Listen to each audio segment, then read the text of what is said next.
So let's start with the prompt. Which quotation would be the most effective evidence for the student to include in support of the claim? So what is the claim? A student is writing a paper about this 2020 film. The makers of the film adapted the screenplay from his 2013 play. So the maker adapted the screenplay from his previous play, which he wrote after learning about a 1964 meeting that took place in Miami, Florida, between four prominent figures of the civil rights movement. And here are the four names. The student claims that although Powers was inspired by this meeting, the film is best understood not as a precise retelling of the events, but as a largely imagined but informed representation of them. So Powers here is the writer of the screenplay. And so the claim is that although, yes, Powers was inspired, the film is not a precise retelling. Instead, it's a largely imagined representation, although, yes, it's informed. So now, what can we think about that to be in our own words?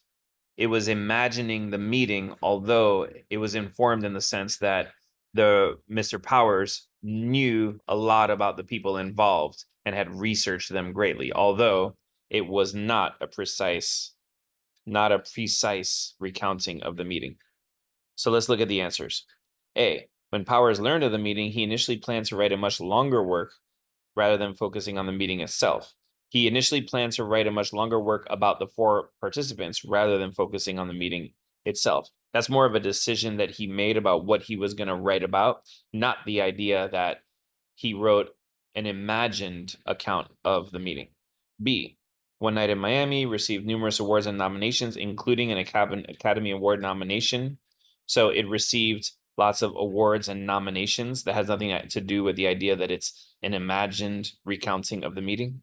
C, Powers has described One Night in Miami as a story of four friends encouraging and supporting one another while engaged in a crucial political debate about how to best achieve equality for Black people in the United States. So it's a story of the friends. It's basically, C is saying, here's what the story was about, but nothing about how this was an imagined retelling of the story. So C is out. And D, Powers could find only the most superficial. So Powers only was able to find the most superficial historical details about the meeting. Superficial kind of means like meaningless. So he read extensively about the four individuals and their thinking at the time in an effort to portray what might have happened between them. So that's exactly what we're looking for. Powers was very informed. He found out everything there was to know about the four civil rights leaders, and kind of used that to imagine what might have happened, but he didn't actually have historical details. The details that were there were superficial. So the answer here is D.